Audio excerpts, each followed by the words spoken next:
les comentaba Doris, me interesa reiterar que yo dirijo un grupo que se llama Gisiolem, o más bien este es el acrónimo, se llama Grupo para la Inclusión y todo lo que ven ahí.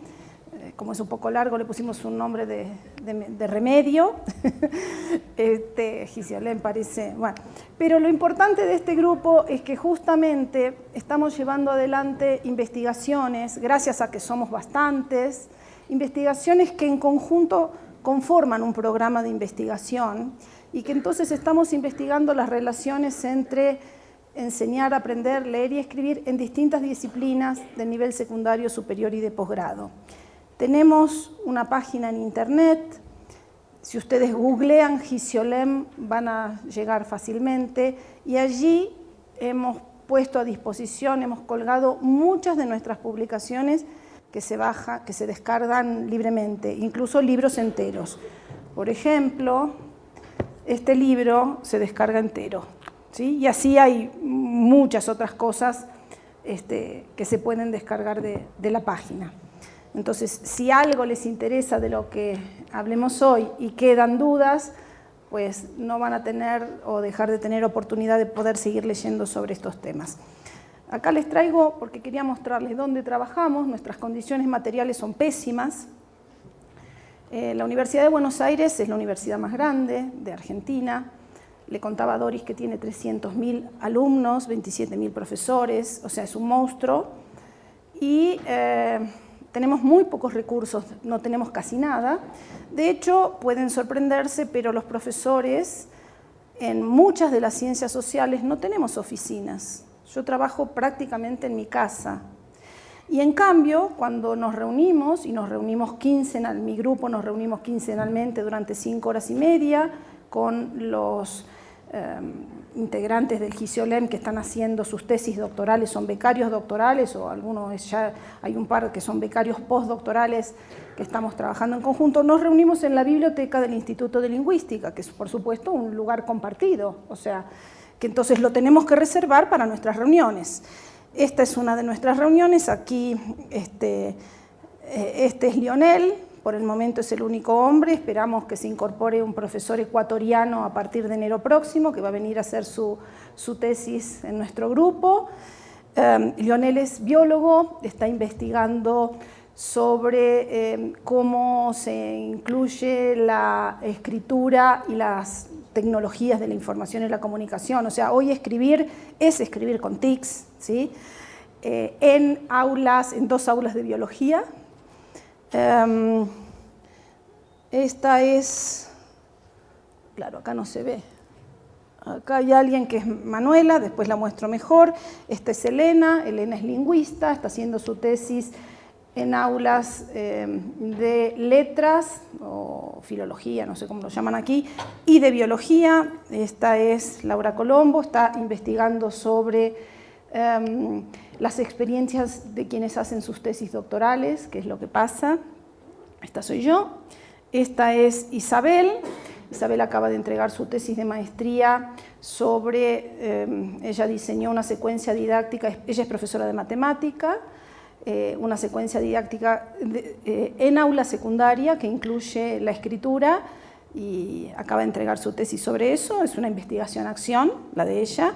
No todas las investigaciones de nuestro grupo son investigación-acción. Tenemos lo que llamamos investigaciones didácticas, naturalistas, intervencionistas. Bueno, no viene al caso ahora.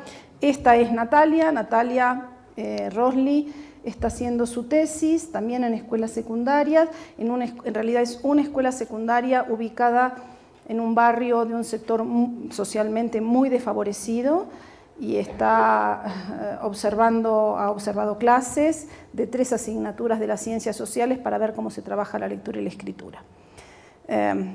Aquí, bueno, pueden ver de nuevo esta es Manuela. Manuela se doctoró hace casi un año, observó clases, 3 asignaturas de un profesorado de historia para ver cómo se trabajaba con la lectura y la escritura. Esta es Yusmeiri Zambrano, que es una becaria doctoral venezolana que está trabajando con nosotros sobre qué ocurre con la escritura del trabajo final en carreras de ingeniería. ¿sí? Donde los alumnos tienen que hacer un prototipo, pero tienen que entregar un informe escrito bastante complejo. Y aquí está Carolina Ronnie, que está haciendo su tesis en escuela secundaria, en 2 aulas de biología, con lectura y escritura. Bueno, Elena ya comenté. Bueno, este es nuestro grupo, esta es nuestra página, ¿sí?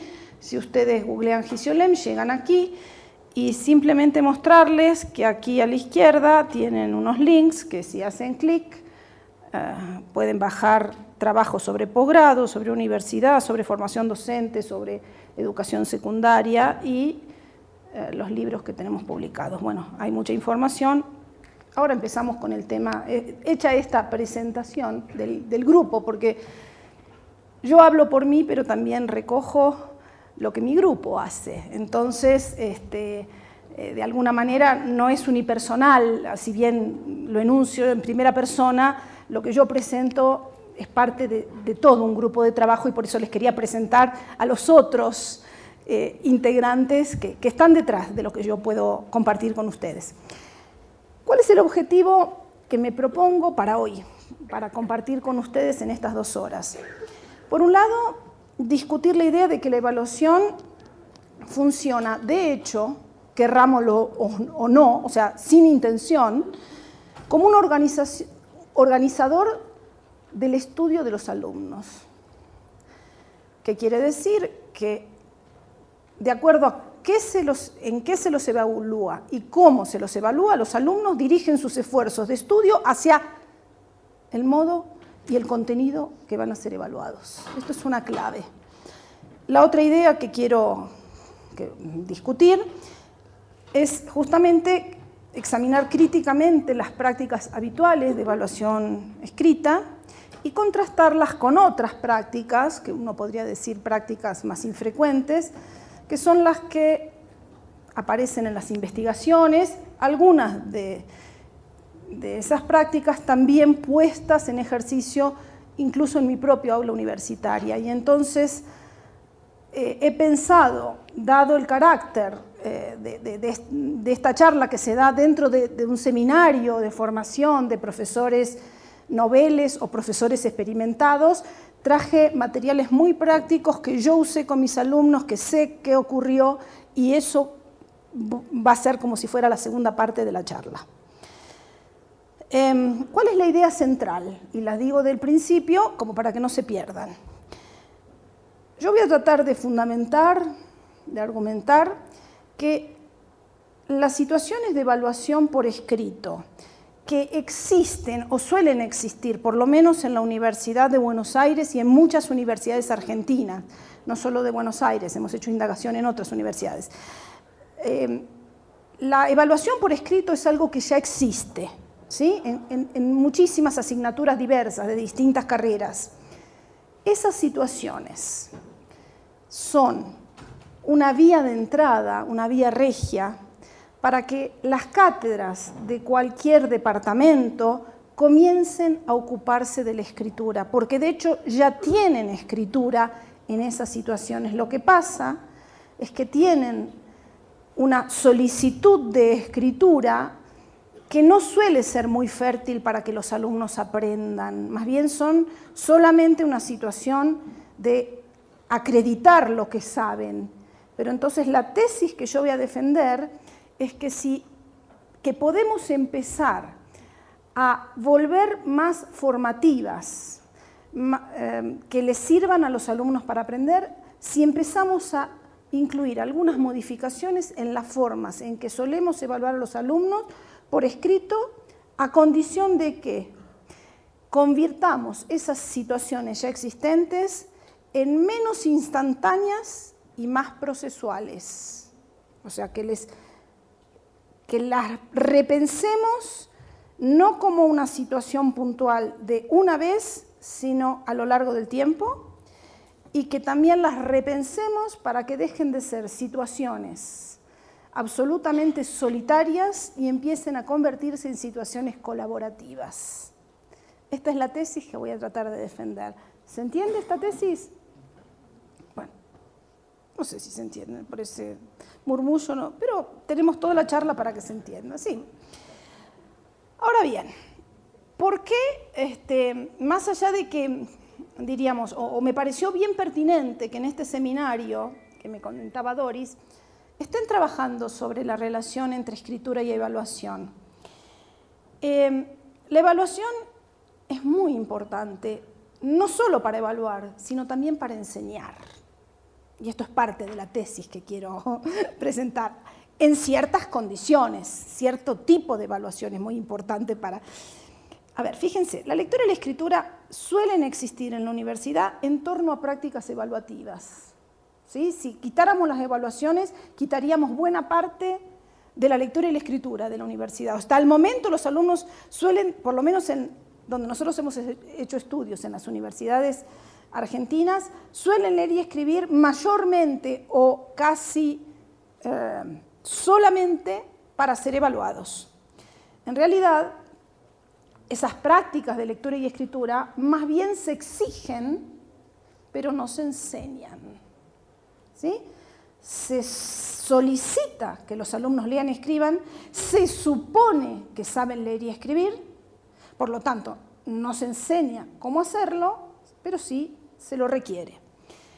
La evaluación, la otra idea, es que implícitamente, de facto, decía yo hace un ratito, regula lo que los alumnos aprenden, porque justamente los alumnos dirigen sus esfuerzos hacia aquello en lo que van a ser evaluados.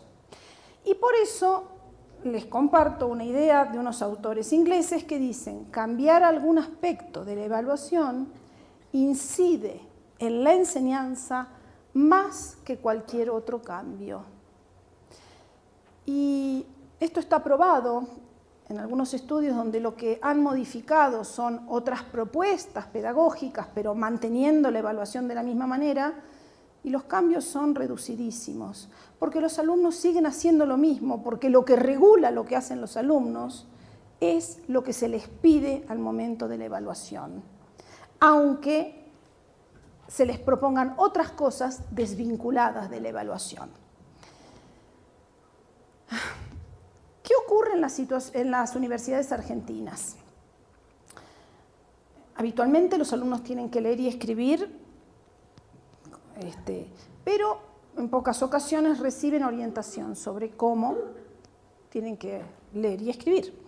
La lectura y la escritura están presentes en todas las materias, pero como prácticas naturalizadas sobre las que ni los alumnos ni los profesores reflexionamos. O sea, están ahí, pero no las vemos. La lectura y la escritura presentes en las situaciones evaluativas nos pasan desapercibidas como lectura y escritura. Me parece que va de suyo que nada es. Los alumnos suelen ser evaluados por escrito en 2 ocasiones, en general en las universidades argentinas: primer parcial, segundo parcial, y un examen final al terminar la asignatura. Responden, en general son exámenes de respuesta a preguntas, escritura de monografías, que sería lo que quizás acá se conoce como ensayos, en algunos casos algunos informes, ¿sí? No reciben orientación de cómo hacerlo. También es habitual que cuando les llegan evaluados los trabajos, corregidos por el profesor, reciben una nota, con suerte tienen alguna explicación, con suerte, a veces solo es la nota, a veces solo es un subrayado, ¿sí? Y a veces alguna palabrita como incompleto, correcto, incorrecto, faltan conceptos. Y estoy citando textualmente lo que estuvimos analizando de exámenes corregidos. Son monosílabos, abreviaturas, lo que predomina acompañando la nota. Pero esto a nadie asombra, ni a los profesores ni a los alumnos. O sea, es una situación naturalizada. Pensamos que es la única forma en que se puede hacer. Estas prácticas de evaluación por escrito parecen naturales porque justamente son absolutamente frecuentes, pero no son naturales. En realidad, son resultado de opciones, de alternativas, o sea que habría otras, de alternativas pedagógicas que no fueron teorizadas, o sea que solo se conoce la que existe y no se reflexiona, está naturalizada y no se reflexionó sobre de qué otra manera podría ser.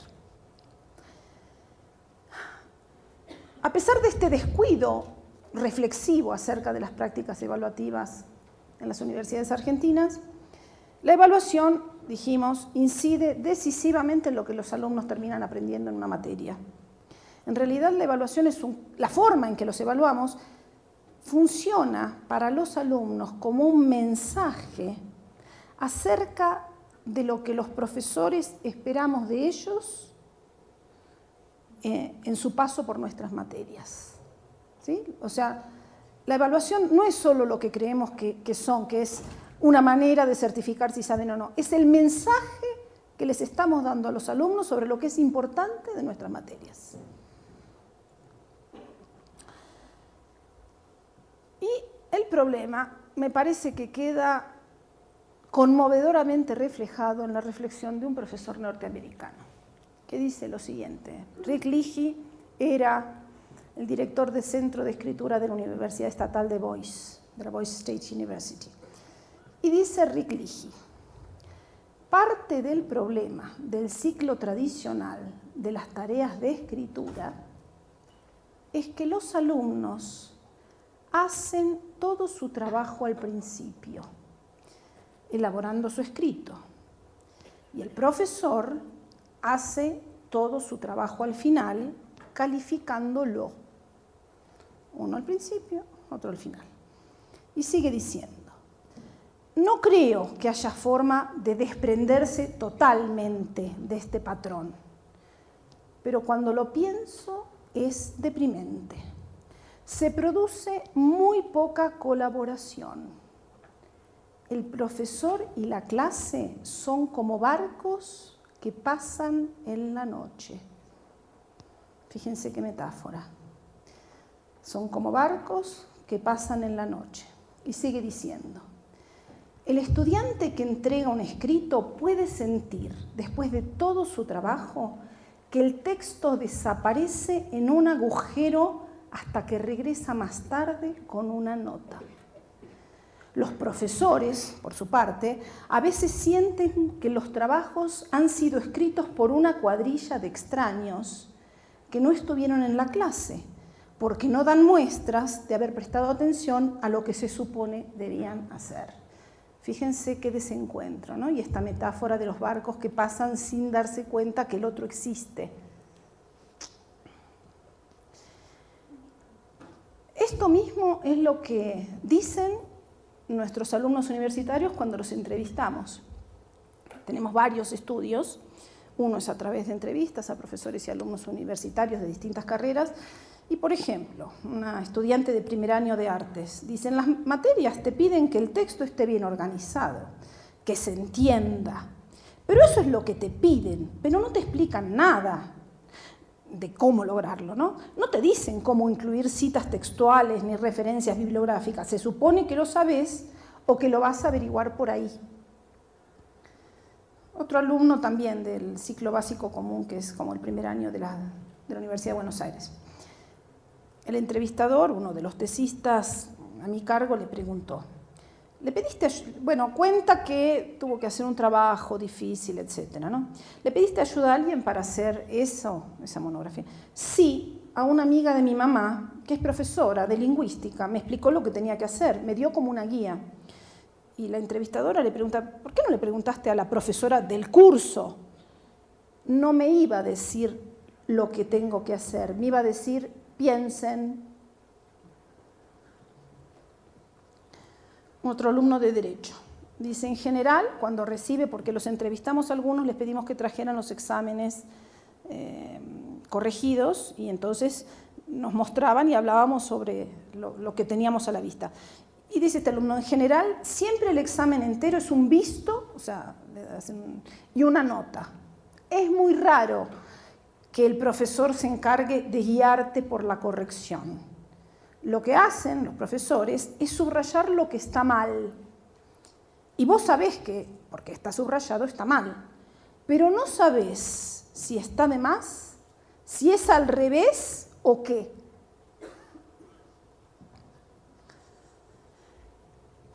Bueno, esta situación argentina no es infrecuente en otras universidades del mundo que han documentado también en estudios lo que ocurre con la evaluación Y justamente Lecky, una autora citada por otras autoras australianas, comentan que al evaluar los escritos como productos finales, sin intervenir en el medio, sin colaboración, como barcos que pasan en la noche, los profesores funcionamos como un juez de instrucción que diagnostica la causa de muerte, porque cuando ya pone la nota y si pone una explicación ya no hay más remedio, no se puede hacer más nada. Se jugó el partido antes, es tarde. Bueno, volvamos en términos generales. Esta es la situación que parece que no es solo en la Universidad de Buenos Aires, no es solo en otras universidades argentinas, sino que está documentado que ocurre en muchas universidades del mundo, esto de los barcos que pasan en la noche. Pero volvamos un poco a la idea de las funciones. ¿Para qué sirve evaluar? ¿Para qué evaluamos los profesores? Evaluamos para certificar los saberes de los alumnos. Finalmente, ellos salen de la universidad con un título, ¿no? Y entonces necesitan acreditar que tienen los conocimientos para ser médico, ingeniero, lingüista, etc. Entonces hay una función claramente que es la de certificar saberes. Pero la evaluación tiene o puede tener otras dos funciones más. Puede tener, o sea que no siempre tiene, la segunda, que es la posibilidad que a través de la situación evaluativa los profesores retroalimentemos, o sea, demos información retrospectiva o retroactiva a los alumnos sobre cómo les va en su aprendizaje. Y a la vez, en este mismo nivel, yo digo de posibilidad porque no siempre ocurre, la evaluación también puede informarnos a nosotros, los profesores, de cómo va nuestra enseñanza. Porque de acuerdo a cómo le van a los alumnos, eso de alguna manera tiene que ver con cómo me va a mí enseñando, porque si no les va bien a ellos, y son bastantes a quienes no les va bien, y pues algo tendré que ver yo, y la forma en que yo enseño. O sea, esta segunda función de la evaluación, que no siempre la tenemos en cuenta, ¿sí?, puede ayudar, y se suma a la función de certificación de saberes, puede ayudar a los alumnos para saber cómo seguir, para justamente ajustar, así de termostato diríamos, pero también nos puede servir a nosotros los profesores para saber cómo seguir como en nuestra tarea docente. La tercera función de la evaluación ocurre siempre aunque no nos la propongamos, o sea, esta no es optativa, esta es de facto y es justamente, ¿sí?, aunque no nos lo propongamos, la evaluación señala a los alumnos qué es lo que nosotros como profesores consideramos importante en nuestra materia y ellos van a estudiar para eso. Acá cité un montón de autores donde todos dicen lo mismo. Entonces quiere decir que hay una función simbólica e implícita de la evaluación, que es justamente la de regular los aprendizajes, la de decirle a los alumnos, tenés que aprender esto, porque los estudiantes, según esta función simbólica y tácita de la evaluación, prestan una atención selectiva a cómo, para qué, en qué se los evalúa. ¿Qué se evalúa y cómo se evalúa? Resulta para los estudiantes una señal clara de que eso es lo que tienen que estudiar y aprender. Y esta misma idea de la función simbólica y tácita de la evaluación queda resumida en la idea de este autor, Ramsden, que dice que desde el punto de vista de los alumnos, la evaluación define siempre el currículum real. No sé si están familiarizados con la idea de que hay un currículum teórico, que es el que quizás figura en los programas, ¿sí?, pero también que hay un currículum oculto que no figura en los programas, pero que también estamos enseñando aunque no nos lo propongamos, y hay un currículum real que puede ser una mezcla de ambos, que es lo que terminan de hecho aprendiendo los alumnos. Lo que dicen este autor es que lo que terminan aprendiendo los alumnos de una materia está regulado, ¿sí?, por la forma y el contenido acerca de lo que los evaluamos. Entonces, si esto ocurre así, aunque no nos lo propongamos, si esto es una ley, como las manzanas caen sin que nadie tenga intención, no podemos evitar la atracción, diríamos, de la Tierra, la ley de la gravedad. Bueno, pareciera que esta es una ley del comportamiento estudiantil, guiarse, regular sus esfuerzos según la manera en que son evaluados. Si consideramos que esto ocurre, aunque no nos lo propongamos, tenemos que tomar muy en serio a la evaluación. Tenemos que planificar qué y cómo vamos a evaluar, porque eso es lo que más van a aprender los alumnos. Sin embargo, en general, evaluamos a los alumnos, ¿sí?, por medio de la escritura sin reflexionar qué les pasa y qué significa la escritura. La escritura aparece como algo invisible o transparente, no la vemos. Pero, a ver, ¿es posible evaluar solo el contenido y no la escritura que les pedimos que produzcan para que nosotros, como profesores de historia, de ciencia política, de filosofía, etcétera, los evaluemos por escrito? ¿Cómo se relacionan los conceptos si no es a través de una estructura discursiva? ¿Cómo se fundamentan las ideas si no es a través de una tesis y de un argumento? En esta despreocupación por la escritura que se filtra dentro de las situaciones evaluativas más habituales en la Argentina, hay unos supuestos, hay unas creencias, hay unas ideas que en realidad son cuestionadas por las investigaciones sobre escritura. ¿Cuáles son esos supuestos? Uno de los supuestos acerca de la escritura que subyace a esta idea de pensar que yo solo evalúo el contenido de biología, pero que no hay nada de escritura en juego. Un supuesto es que se concibe que la escritura es un canal para comunicar lo que ya se sabe y no un instrumento o una herramienta de análisis para volver a pensar y elaborar eso que se sabe. El otro supuesto tiene que ver con la idea de que redactar es una, diríamos, labor instantánea. Sabiendo lo que uno quiere decir, solamente hace falta ponerlo por escrito, nada más lejos de lo que las investigaciones sobre escritura constatan. Escribir, precisamente, nos confronta con lo que estamos entendiendo y con lo que estamos pensando sobre un tema. Y no nos sale al instante, porque para poder escribir necesitamos elaborar ese tema. Por lo tanto, de escritura instantánea nada, hay procesos de escritura que llevan largos tiempos y que llevan reiteradas reescrituras. Y fíjense que cuando solemos evaluar a los alumnos les pedimos escrituras al instante.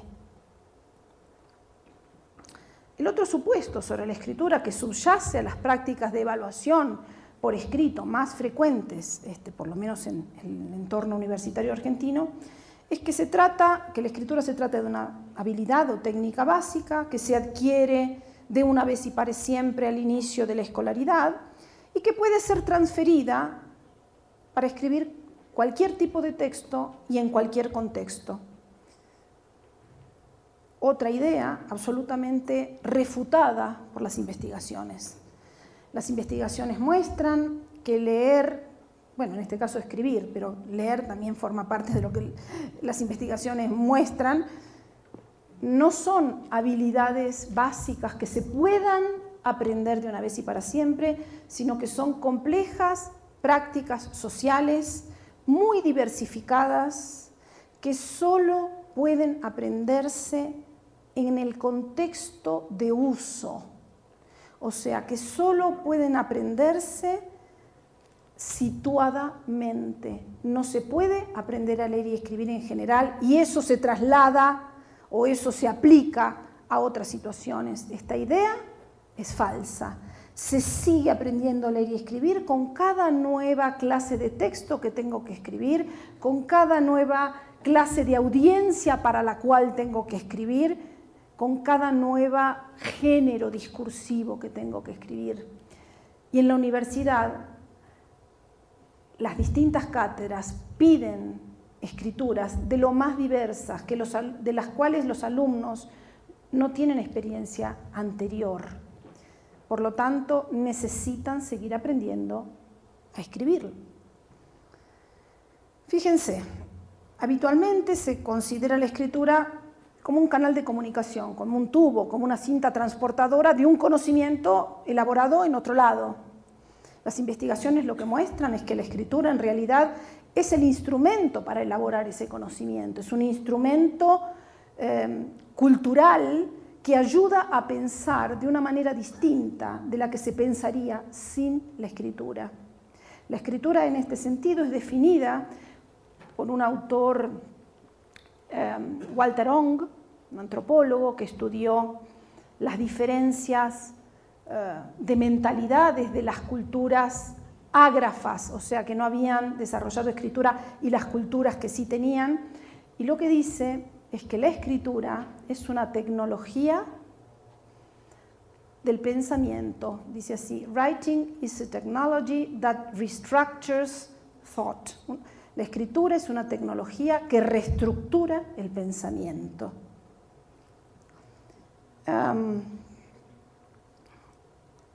Bueno, habiendo hecho este paneo general, me gustaría compartir con ustedes, antes de poder dialogar, porque la idea es que no voy a hablar 2 horas, sino que vamos a abrir después algún diálogo, algún intercambio, etc. Me gustaría compartir con ustedes algunos intentos, yo creo que exitosos, pero en realidad habría que haberlos documentado probablemente más rigurosamente para decir que son exitosos, que he intentado hacer con las situaciones de evaluación en mi propia cátedra de teorías del aprendizaje, y que eso es lo que quiero compartir. Pero antes de seguir voy a pedir algo. Yo ahora voy a pasar a lo práctico, pero como justamente hacemos esta transición, les pido lo siguiente. De lo que habla, porque yo también necesito feedback, porque yo puedo seguir hablando, pero yo no sé si esto que estoy hablando les interesa, cae en un saco roto o cae en algo que lo puede atrapar, si necesitan otra cosa. Entonces lo que les pido es que con el compañero que tienen al lado, escriban de lo que dije hasta ahora, lo que entendieron de lo más importante de lo que dije. Una frase. Pido que escriban y me lo hagan llegar. Yo después lo voy a revisar antes de seguir. Sí. Nada, son 3 minutos. Esta técnica se llama mini escritura. Es una técnica para incluir la escritura en clases numerosas. Se puede hacer con 300 personas, no importa. La idea es conversen con el compañero. ¿Cuál es la idea jerárquicamente más importante de lo que acabo de enunciar? Y si quieren, pueden agregar abajo una pregunta. Entonces, 2 líneas. La idea más importante que ustedes consideran de lo que dije y una pregunta.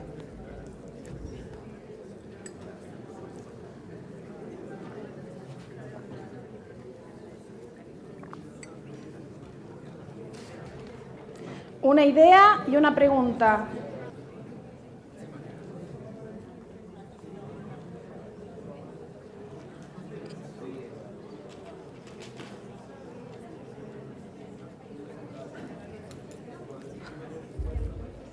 Ah, acá hay alguien que está recogiendo.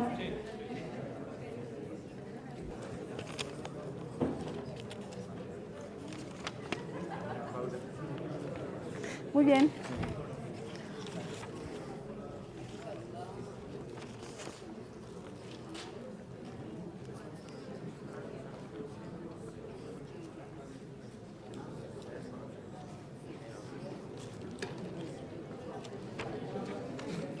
Ya que son docentes, analicemos lo que acaba de ocurrir. Yo venía hablando todo el tiempo, hablé más o menos unos 35, 40 minutos, ¿sí? Ustedes todo el tiempo se limitaron a estar sentados, mirarme, escuchar o irse a pensar otra cosa, eso no lo puedo saber. ¿sí? O sea, que alguien esté de frente, o sea, quiero decir, no podemos saberlo. Bueno, podría ocurrir que sí estuvieran muy conectados, podría ocurrir que no, ¿sí? Bueno, recién, cuando se les propuso juntarse con el colega de al lado, discutir algo sobre lo escuchado, ¿sí? Y tener que ponerlo por escrito, diríamos, ustedes fueron partícipes de una actividad mucho mayor que la de tener que escucharme. Bien. En esa actividad, ¿sí? Dialogaron con el de al lado, por lo menos con el de al lado chequearon si habían entendido lo mismo o habían jerarquizado lo mismo, ¿no? Pero a la vez, ¿sí? Fíjense, esta situación que duró solo 5 minutos. No, fíjense, se puede hacer en una clase corta, los profesores decimos que nunca tenemos tiempo, entonces incluir la escritura nos parece que nos volvería locos. 5 minutos duró esta escritura. ¿Les sirvió a ustedes para despertarse un poco? Porque la verdad que escuchar a otro 40 minutos es muy cansador, la verdad, lo admito. ¿Sí? Yo cuando escucho me canso mucho más que cuando hablo, o sea, no tengo la menor duda. Es así. Uno se duerme, da sueño. Muy bien, entonces, 5 minutos para despertarse, para conectarse y tener que procesar retrospectivamente lo que se acaba de escuchar para ver cómo jerarquizo eso, confrontarlo con el compañero, ponerlo por escrito. Eso les sirvió a ustedes. Pero a mí, de este lado, en función docente, ocasionalmente, porque ustedes también tienen función docente, pero en este momento ejerzo yo la función docente, me sirvió, no pude leer, creo que me llegaron, no sé, por lo menos 40 papelitos, creo que leí 20, abuelo de pájaro, pero 20 es una muestra, el 50% diríamos, yo diría que es bastante una muestra probabilística, probablemente. Entonces yo, al leer lo que ustedes escribieron, me doy cuenta, dije, de cuánto se alejan o se acercan lo que ustedes entendieron de lo que yo quiero transmitir. Fíjense, 5 minutos, todo esto ocurrió en 5 minutos. Yo me empecé a conectar, ustedes se pudieron activar para apropiarse un poco más que solamente escuchar, ¿sí? Dialogaron con el de al lado, escribieron, y yo me entero si me van siguiendo o no me van siguiendo, si se despistaron y están en otro universo, ¿sí? Bueno, ahora sigo. Pero quiero decir, ustedes son docentes. 5 minutos tenemos todos los docentes. Y acá no hay que corregir nada. Fíjense, el terror de los docentes. Si pido escribir, tengo que corregir. No tengo tiempo. Acá no tengo que corregir, solo tengo que leer. Leer para conectarme con el otro. ¿Sí? Y fíjense, la escritura tiene una propiedad, a diferencia del lenguaje oral. 2 propiedades. Bueno, tiene muchas. Yo ahora digo 2. El lenguaje oral, si yo tuviera que haber escuchado a 20 de ustedes, nos hubiera llevado 20 minutos, no 5. La escritura permite la comunicación en simultaneidad. Yo me acabo de comunicar, por lo menos con 20 parejas de las de aquí presentes, en 5 minutos. Oralmente eso no se hubiera podido. Por otro lado, ¿sí? La escritura permanece. Si yo, diríamos, si esto fuera una actividad formativa más extensa, como es un curso universitario, que no dura 2 horas, dura un semestre, yo me llevo esto a mi casa y yo esto lo puedo volver a leer y yo puedo volver a pensar mi clase en función de una lectura menos, diríamos, veloz como la que acabo de hacer. Y no tengo que corregir nada. Pido escribir, la escritura ayuda a que los alumnos participen en clase. Ustedes acaban de participar por escrito. Y además la escritura inhibe menos. Si yo digo, ¿alguna duda? ¿Quién levanta la mano de los alumnos? ¿Sí? El que más sabe, el que menos tiene dudas, el que se anima. El que no entendió nada, no levanta la mano para decirme su duda. En cambio, si yo le digo, ¿sí? Pongan, en vez de esto, pongan la duda que tienen, compártanla con el compañero y pónganla por escrito. Primero que la tienen que compartir uno ya se siente un poco más a salvo, no es solo uno. Pero además, esto es anónimo. A mí me llegan las dudas sin que nadie se sienta un dudoso. ¿sí? No sé, bueno, en la universidad tener dudas es como si fuera un pecado, ¿no? En cambio, para Descartes era un signo de existencia. Bueno, dicho eso, sigamos. ¿Cuáles fueron mis intentos, mis propuestas llevadas a cabo en mi aula universitaria para que los barcos pasaran, pero por lo menos que fuera de día, que nos miráramos con los alumnos, que hubiera algún tipo de conexión, ¿sí? La conexión total, la ausencia de brecha es imposible, porque somos dos cabezas diferentes. Los alumnos y los profesores pertenecemos, entre comillas, a distintas culturas, aunque seamos de la misma etnia, quiero decir, aunque compartamos ciertas pautas culturales, pero a nivel disciplinar, ¿sí? Somos habitantes de distintos mundos y la idea es cómo hacer que ellos puedan, de alguna manera, enculturarse. Bueno, o sea que alguna brecha y algún desajuste y tensiones siempre va a haber. El tema es que no sea como barcos que pasan en la noche. Entonces, ¿qué hice? Bueno, antes de la evaluación, o sea, antes del momento en que se ponen a escribir, yo empecé como ayudante en una cátedra, en donde la cátedra, o sea, los titulares que en ese momento organizaban la enseñanza, nos ayudaron a mí y a otros ayudantes, docentes ayudantes, a pensar mucho sobre la enseñanza. Una de las situaciones habituales que había, que quizás es habitual aquí, no lo sé, es que antes del examen había una clase destinada a dudas, ¿sí? Pero era una clase oral, en donde los alumnos tenían que animarse a levantar la mano y decir, tengo una duda. Y siempre nos quedaba a los profesores la duda de si, y el que no levantó la mano es que entiende todo o no entiende nada. Entonces, más allá de esa situación oral, o justamente para tratar, fíjense, el pensamiento de un profesor reflexivo es un pensamiento, yo diría, investigativo. Si nosotros como profesores tenemos dudas acerca de lo que estamos haciendo, que no nos parece que es lo mejor, generamos una hipótesis, ¿sí?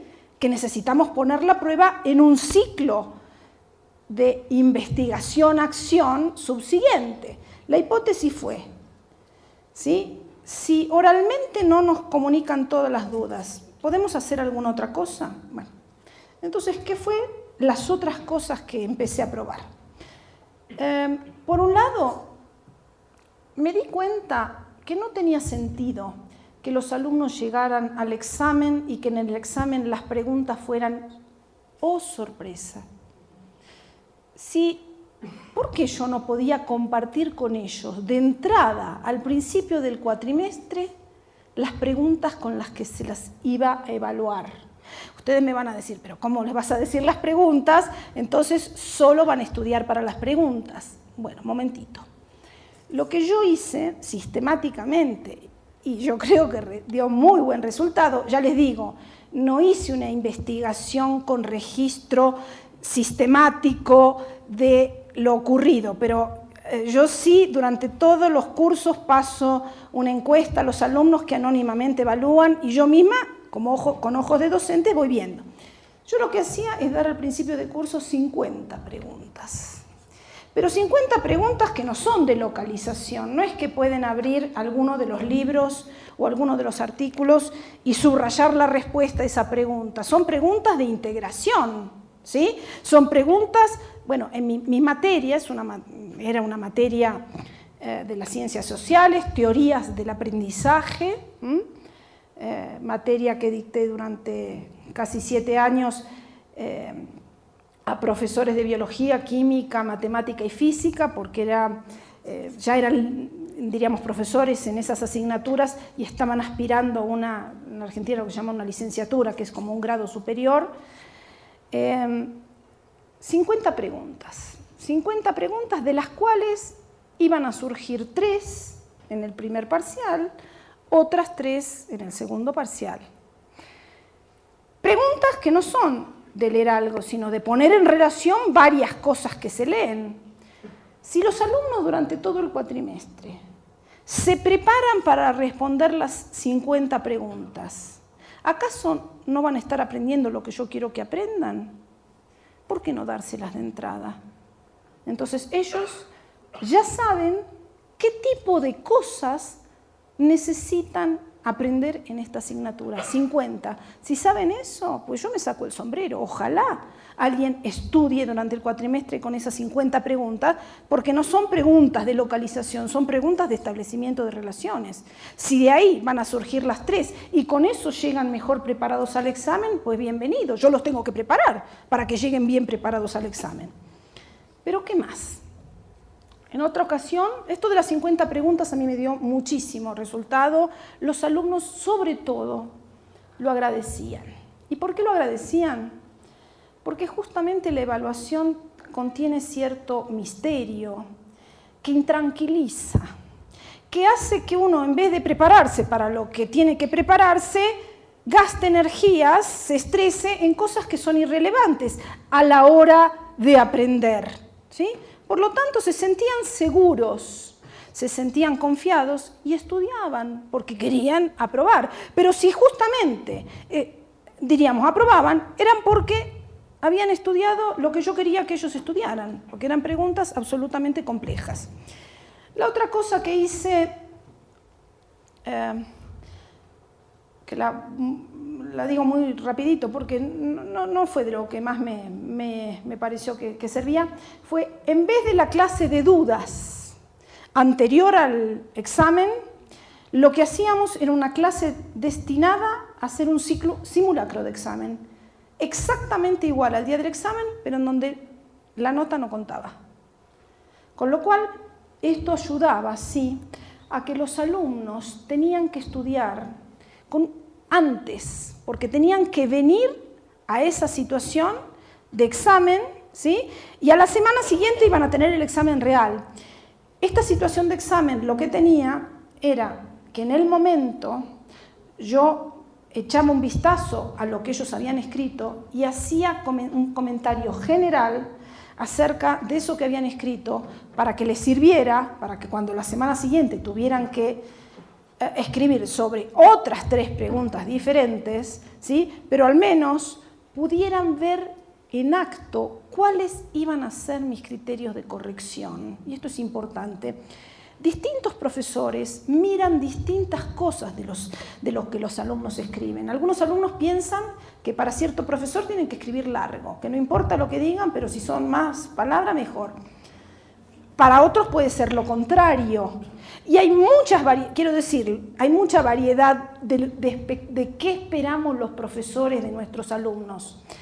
Si eso solamente los alumnos se lo enteran después del examen, somos el juez de instrucción que diagnostica la causa de muerte. Si se lo enteran antes, pueden prepararse.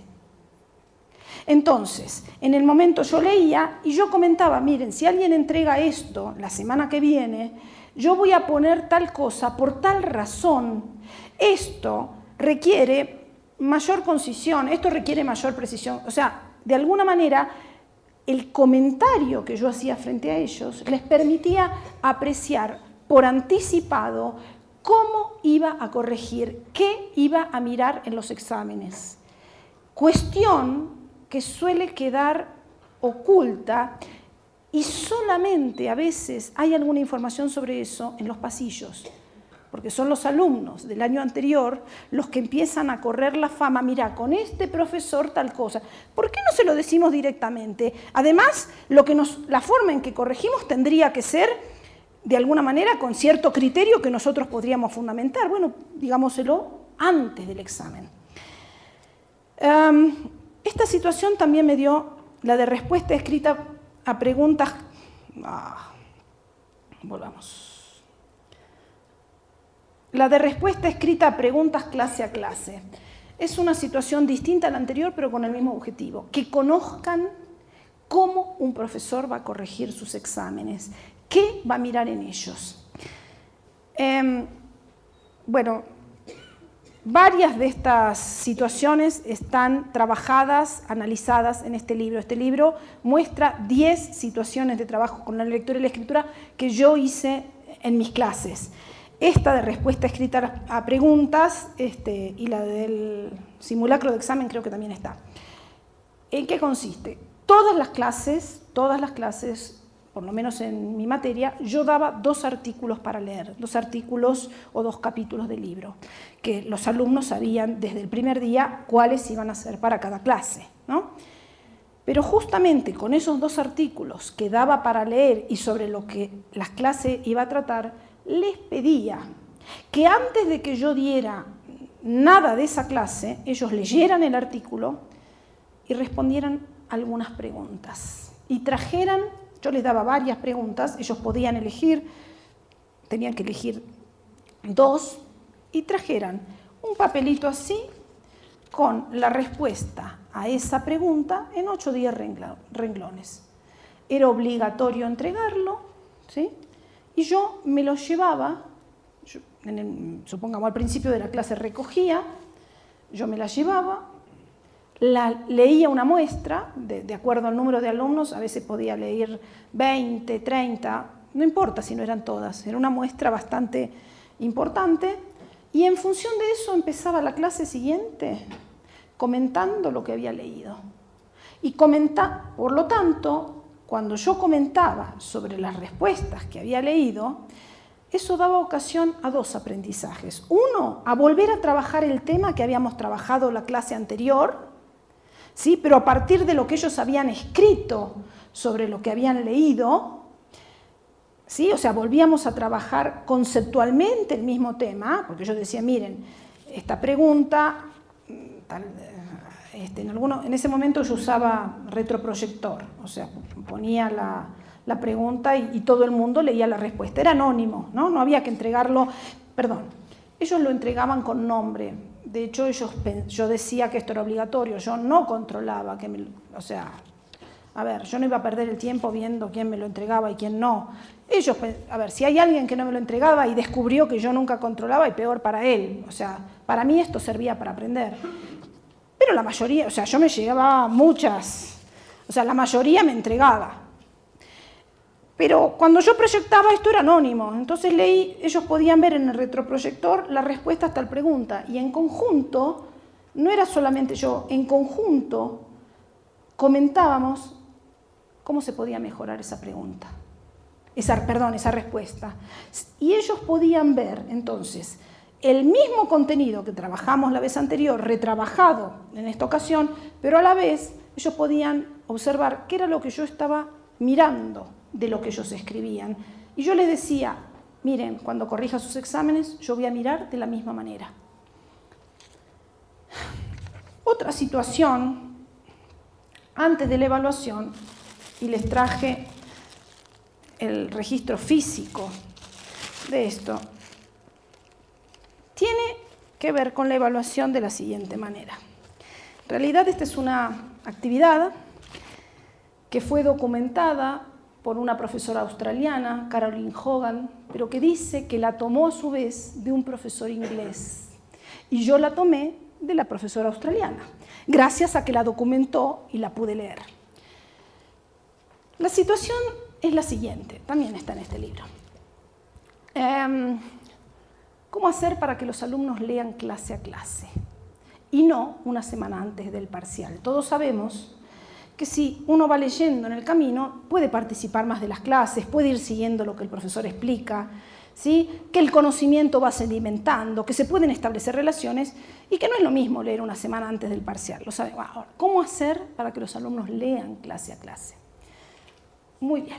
Les cuento que lo que este inglés y esta australiana hicieron es fabuloso, porque garantiza que lean clase a clase. Es así. Es una tarea optativa.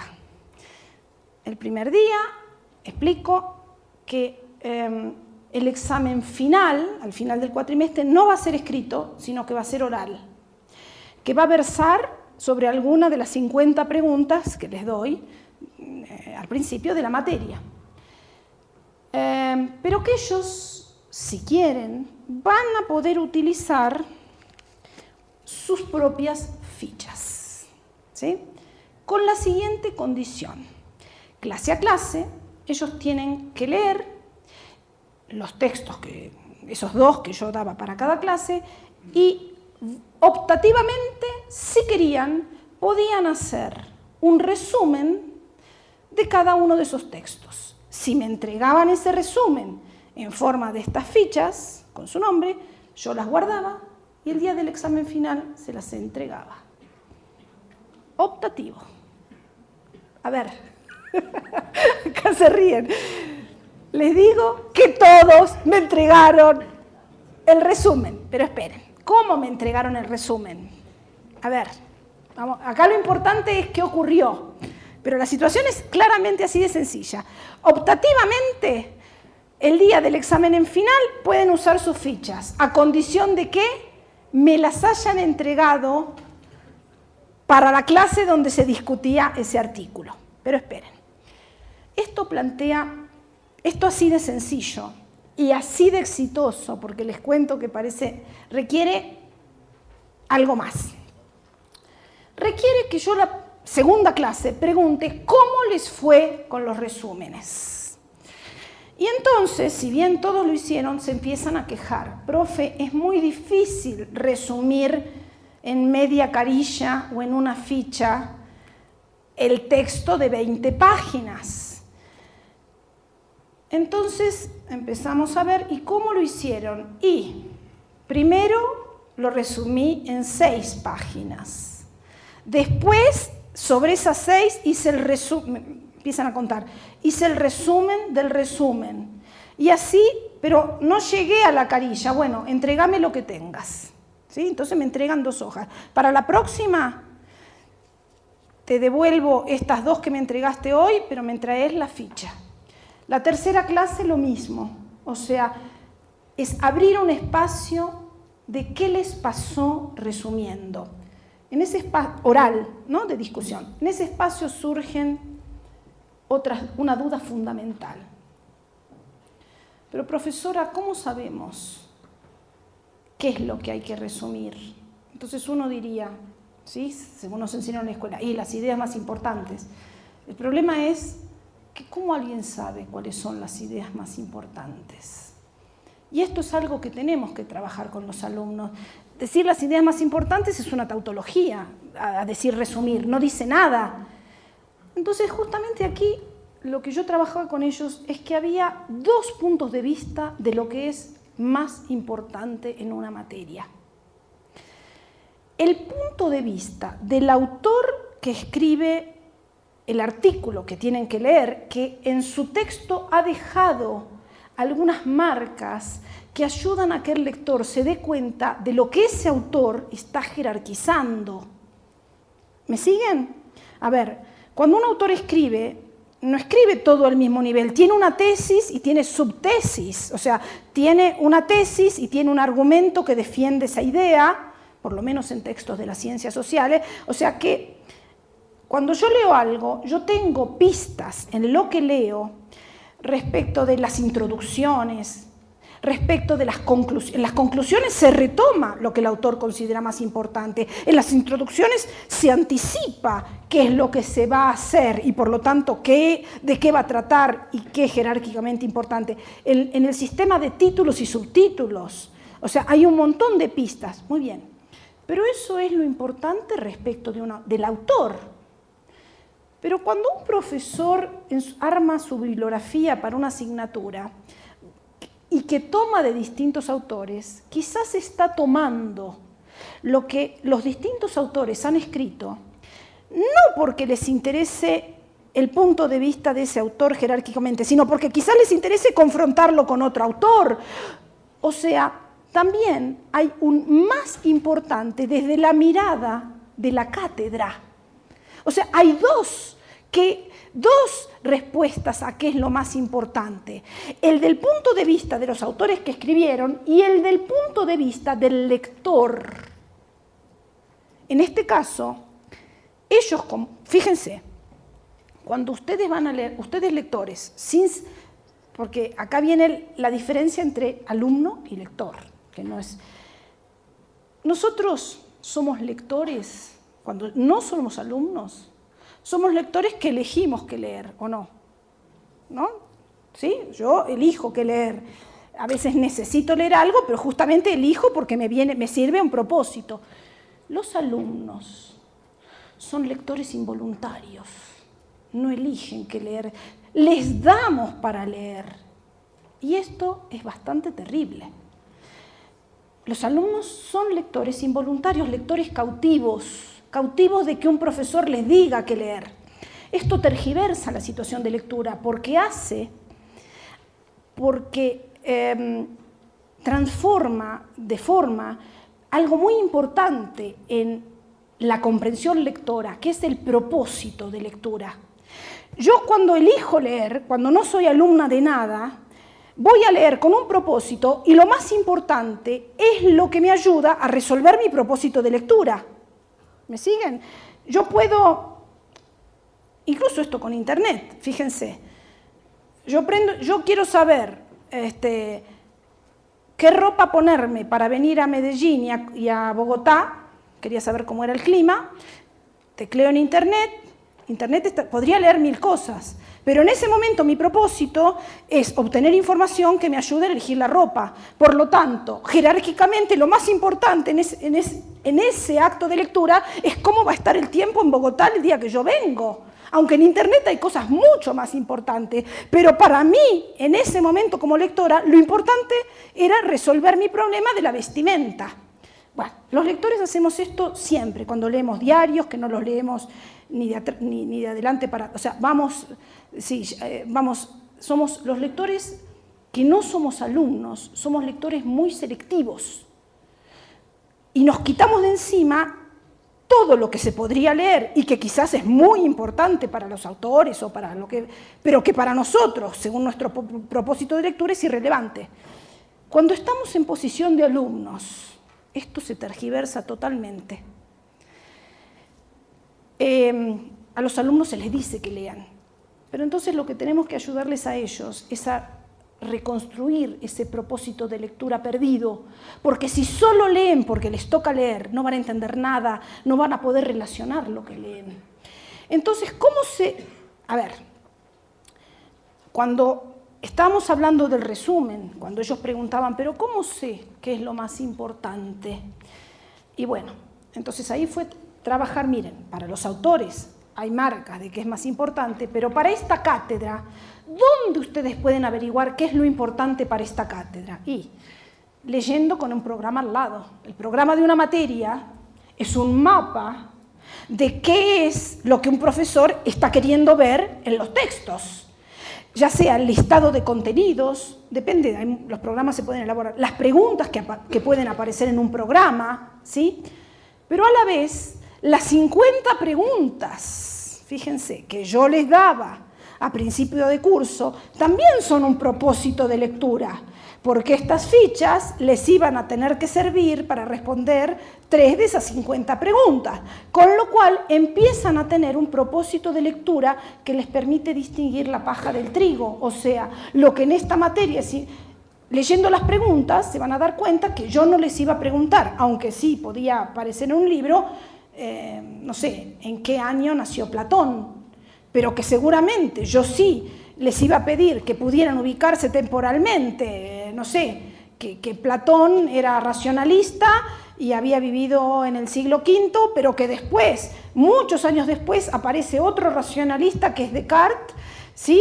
Y que hay una distancia temporal. Eso sí, pero no el año, ¿no? Porque en las preguntas no había ninguna pregunta del año, pero sí podía haber una pregunta que fuera en qué se asemejan y en qué se diferencian Platón y Descartes, o Platón, Descartes y Fodor, que es un innatista contemporáneo, o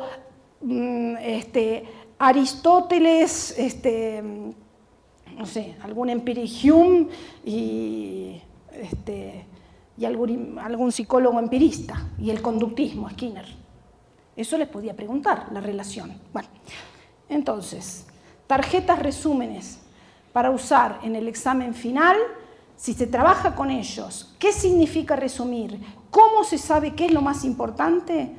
Clase a clase lo van a entregar. Ahora, viene el alumno que muy afligido dice, ay, profe, no pude hacer, para esta clase no pude leer, no le pude traer, pero se lo puedo entregar la vez que viene. Entonces, yo pactaba, muy bien, hay 2 comodines. O sea, a lo largo del cuatrimestre hay 2 veces que pueden atrasarse. ¿Qué más da? Si van leyendo, o sea, no, me la traían la vez siguiente. Muy bien, ¿qué ocurrió el examen final? Vas a dar a un alumno el examen, toma tus... Este lo hizo en computadora, por ejemplo. Acá te doy tus fichitas. Yo con ellos también había pactado lo siguiente. Si el día del examen final, que tenían que haber vuelto a leer todo, consideraban que algo de lo resumido no estaba bien y querían sustituir su ficha por otra, en el momento hacíamos el canje, una a una. ¿Sí? Podían traer la ficha nueva, porque es esperable que cuando uno lee por segunda, tercera o cuarta vez, jerarquice las ideas de otra manera. O sea, bueno, el día del examen, yo entregaba las fichas, nadie me hacía canjes. Les pregunté, ¿y qué pasa, profe? Es que con todo lo que leímos, escribimos y trabajamos el cuatrimestre, no las necesitamos. O sea, prepararon sus exámenes finales con estas fichas, en muchos casos sin necesidad de leerlas. Pero todo el mundo las entregó clase a clase. Con lo cual es otra forma de incluir lectura y escritura preparatoria de la evaluación, porque todo el mundo lo hizo porque suponía que iba a ser imprescindible al momento de ser evaluadas, pero pocos las usaron. Bueno, acá me estuvieron comentando que están trabajando rejillas, yo las llamo grillas. Ahora les voy a dar algún modelo, también hice. Y escalas de evaluación. Les voy a mostrar 2 que yo hice, o un par que yo hice, pero lo que sí quisiera comentarles, algo que a mí me pareció un salto cualitativo respecto de las grillas, y es que yo no se las diera hechas, sino construir la grilla con ellos. Y ahora lo voy a contar, porque para mí esa fue una diferencia. Ahora les voy a mostrar grillas que yo di, pero una experiencia en donde la grilla la construimos, o la parrilla, ¿cómo lo llaman ustedes? Rejilla. En algunos lados es parrilla, rejilla, grilla. Bueno. Les muestro primero y después les cuento la experiencia de co-construcción de esa grilla. A ver. Bueno, vamos a ver. Acá están los criterios de evaluación: contenidos, estructura, coherencia, claridad, concisión, progresión temática, ¿sí? Pero acá viene la grilla. Y esta, como ven, no sé si se puede ver, pero en realidad le pusimos por título Cuadro, instrumento orientativo para estructurar el trabajo final de acreditación del seminario, ¿no? Era un trabajo no presencial, donde tenían que analizar material empírico, o sea, entrevistas u observaciones de clase, y escribir algo con forma de paper, con una estructura de introducción, método, resultados, discusión, ¿sí? Y entonces, lo que justamente les pautamos era qué es escribir una introducción, porque decir introducción, todo el mundo sabe que las cosas en general se empiezan con una introducción, pero el problema es, ¿qué pongo en la introducción? Y eso no es natural.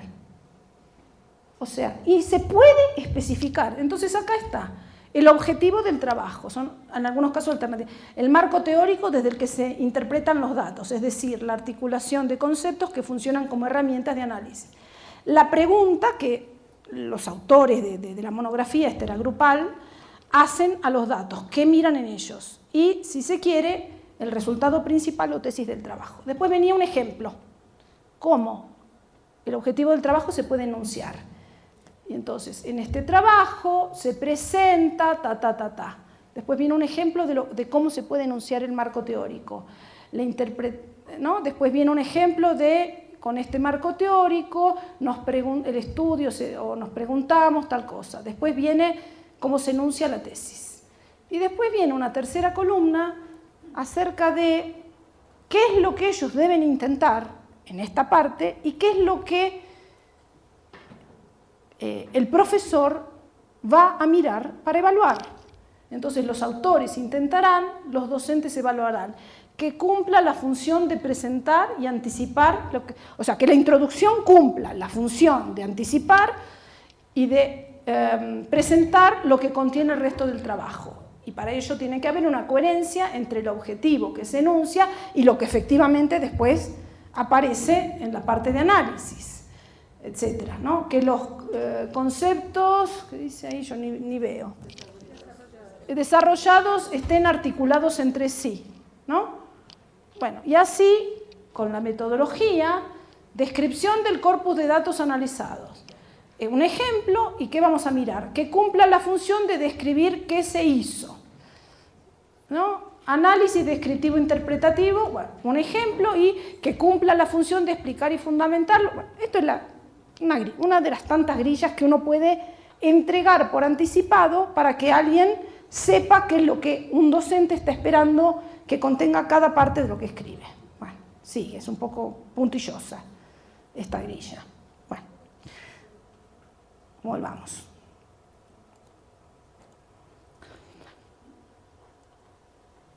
A ver, estas son las pautas del primer parcial, donde también se le explica lo que tiene que hacer. Bueno, pero acá viene una escala de evaluación, que es algo distinto que la grilla. La escala de evaluación tiene que ver con que puedan entender qué representan cada nota. En la Argentina se evalúa del 1 al 10, ¿no? Pero acá yo no... Entonces las respuestas que llevan 10, 9 u 8 como puntaje son respuestas que tienen tales características. Las respuestas de 7 y 6 son respuestas de tal tipo.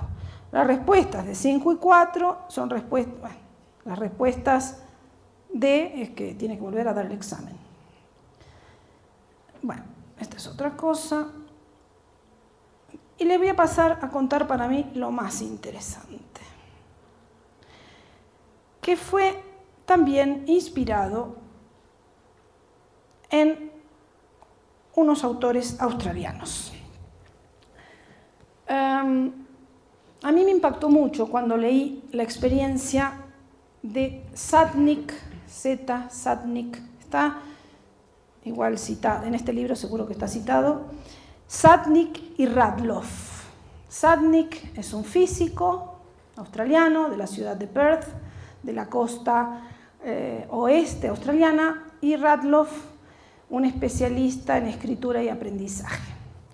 Estos autores hicieron algo que a mí me pareció, y lo documentaron. Lo bueno es que lo documentaron, o sea, lo documentaron y lo pusieron en internet.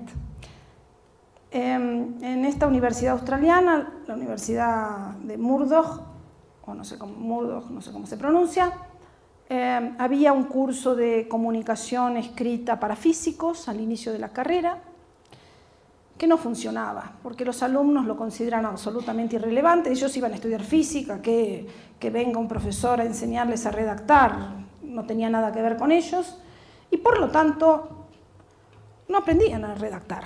O sea, era considerado como por los alumnos algo que no les concernía, y por lo tanto aprendían poco. Cuando un alumno no se involucra, no aprende. Es también una ley de la psicología, como que las manzanas caen para abajo.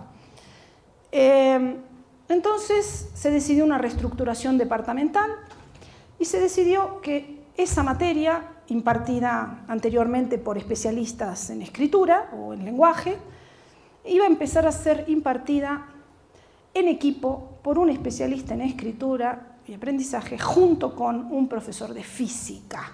Y esa es la clave, la coenseñanza. Y entonces reformularon totalmente el programa, que era un programa clásico de los cursos de redacción, que un poco de gramática, que un poco de tipos de texto, que un poco de paratexto, que un poco de todas cosas que los físicos consideraban, o que los estudiantes de física consideraban irrelevantes. Y lo que hicieron fue organizar la materia para que al final del cuatrimestre el objetivo iba a ser organizar una jornada sobre temas de física. Y toda la materia iba a ser la preparación de esa jornada abierta a la que se iban a invitar a estudiantes secundarios de la región. Y entonces toda la materia fue elegir los temas que se iban a exponer en las jornadas. Cada alumno, yo la repliqué en parejas de alumnos y en tríos. Cada alumno elegía un tema de física sobre el que se iba a documentar e iba a exponer, pensando en que la audiencia iban a ser estudiantes secundarios, o sea, pensando que tenía que interesar el tema al que lo preparaba, pero también tenía que interesar el tema al que iba a escuchar. Se decidió también invitar a un conferencista externo, o sea, algún profesor un poco más eminente para dar una conferencia central. Los alumnos escribieron ponencias, se organizó la revisión entre pares, ¿sí? Se enseñó cómo revisar entre pares, se enseñó la estructura IMRD, se enseñó cómo buscar en Internet. Esta es una experiencia del año 94, 95 o 96, no sé, estaba Internet ahí naciendo, o 98 podría ser. Los alumnos escribieron ponencias, ¿sí? Pasaron por un referato, o sea que hubo revisores en el medio que ayudaron a reescribirlas, se armó el programa de la asignatura, se terminó publicando 100 ejemplares con las actas de las ponencias a las que se consiguió un ISBN, se organizaron por comités, un comité de invitaciones se dedicó a contactar a los alumnos secundarios que iban a venir, otro comité de refrigerio preparó el café con las masitas, otro, ¿no? Se organizaron y al final se evaluó la experiencia. Lo que los alumnos dicen de lo que aprendieron en esa asignatura, a uno le pone los pelos de gallina. Dicen que aprendieron de todo, aprendieron a escribir, a buscar en Internet, a hablar en público, a revisar lo escrito, aprendieron a hacer que la propia exposición pueda interesar a otro. Fíjense, pero acá algo de las condiciones de escritura básicas de la institución educativa se cambió. Y la diferencia sustancial de esta experiencia respecto de la mayoría de situaciones de escritura en la universidad es que los alumnos leyeron y escribieron para una audiencia de verdad y no solo para el profesor. Con esta idea, y con menos tiempo, porque yo tenía que dictar teorías del aprendizaje, yo no daba un taller de escritura, pero decidí que en mi materia iba a dedicar 2 meses de la cursada a algo parecido, porque a mí me encantó. Entonces, en 2 meses hice algo mucho más módico. Les propuse a los alumnos hacer una jornada abierta con temas de teorías del aprendizaje para invitar a otros alumnos de la propia carrera, ¿sí? Y otros profesores. La jornada iba a ser tal día, íbamos a prepararnos, tuvieron que... fue la única vez en la materia que ellos eligieron que leer, porque yo llevé un montón de libros, de esos que figuran, vieron que en las bibliografías figuran bibliografía obligatoria y complementaria. La complementaria nunca creo que nadie lee. Bueno, yo llevé la complementaria, la puse ya a la vista, que eran cosas más exóticas, justamente. Entonces, cada grupo, yo lo hice en grupos de 2 o de 3, eligió un tema distinto que los otros. Con lo cual, lo que iba a contar, los otros no lo sabían. Porque el problema es que en las instituciones educativas los alumnos leen y escriben no para comunicar nada a nadie, sino para ser evaluados. Porque el profesor ya sabe acerca de eso que escriben.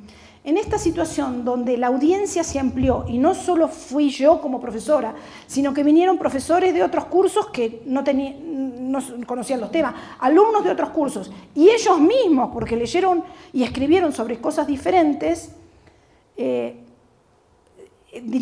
hubo una situación de escritura más auténtica. ¿Qué pasó con los criterios de evaluación y con la grilla? Porque cuento todo esto para comentar cómo hicimos esa parrilla. ¿Cómo la llaman? Rejilla. Bueno, justamente lo que hicimos fue,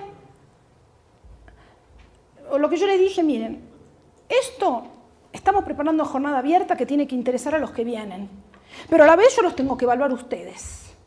Muy bien, ¿qué hacemos? ¿Cómo hacemos para decir qué características va a tener una buena ponencia?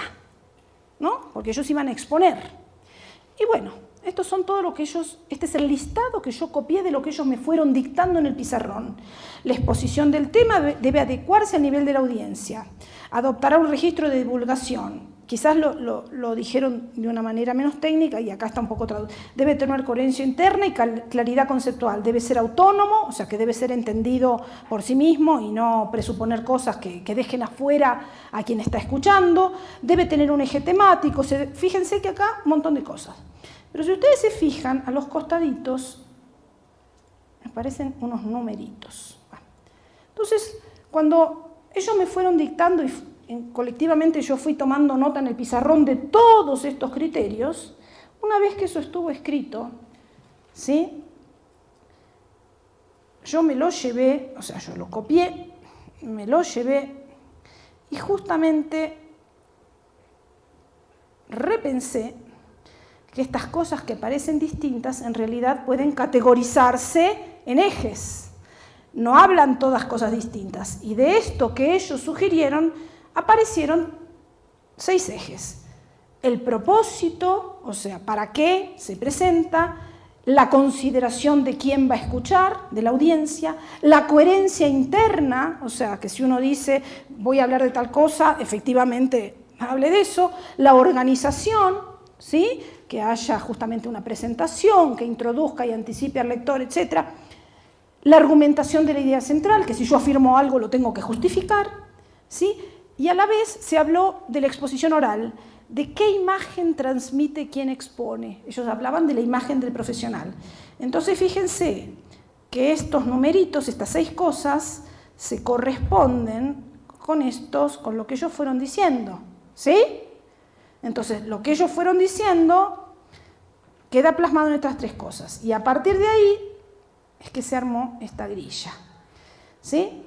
¿Qué quedó? El objetivo, ese es el primer criterio, el propósito, de generar y mantener interés en la audiencia, o sea, curiosidad que despierta el tema en los que vienen a escuchar, forma de presentación realizada, ellos decían el título, tiene que tener un título que llame, porque elaboramos un programa, el programa lo repartimos físicamente, entonces se logra poco, medianamente, mayormente, mucho. Después, segundo cuestión, la ponencia es adecuada a las necesidades informativas de la audiencia. Da información novedosa pero asequible, ya que puede ser comprendida con los conocimientos que tienen los que vienen a escuchar. Utiliza recursos, esquemas, resumen que ayudan a entender, explica los términos técnicos. Esto se logra escasamente, medianamente, mayormente o con creces. Después, la coherencia de la presentación. Claridad conceptual, eje temático con una idea central resaltada, nociones secundarias que estén al servicio de la idea central.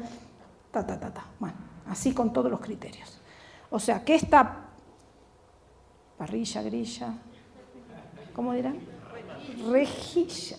Bueno, es el producto, ¿sí? Fíjense, y para ellos tuvo un gran sentido haber participado en la elaboración de cómo se los iba a evaluar, porque en realidad en esa participación finalmente reflexionaron de qué era lo que ellos iban a tratar de producir, no solo les vino hecho, sino que ellos mismos dijeron, y bueno, tenemos que apuntar a tales cuestiones. Bueno, yo pararía acá, quedan muchas cosas, pero abriría un poquito la discusión. Dejaría acá, no importa todo lo que no hay, y solamente ponerles...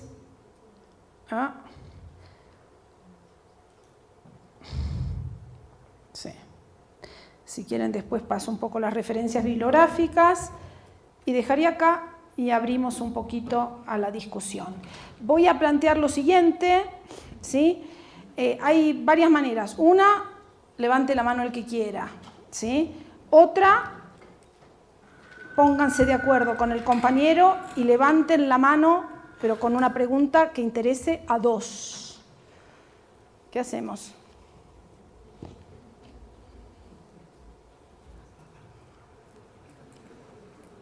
¿Elijo yo?